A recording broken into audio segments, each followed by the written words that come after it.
পানিপথের প্রথম যুদ্ধ 1526 সালে হয়। পানিপথের দ্বিতীয় যুদ্ধ 1556 সালে সংঘটিত হয়। পানিপথের তৃতীয় যুদ্ধ 1761 সালে হয়। পলাশীর যুদ্ধ সংঘটিত হয় 1757 সালে। বক্সার যুদ্ধ সংঘটিত হয় 1764 সালে।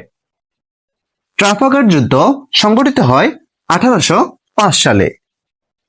ওয়াটারলু যুদ্ধ সংঘটিত হয় 1815 সালে। আফিমের প্রথম যুদ্ধ সংঘটিত হয় 1839 থেকে 1842 সাল পর্যন্ত। আফিমের দ্বিতীয় যুদ্ধ সংঘটিত হয় 1856 থেকে 1860 সাল পর্যন্ত।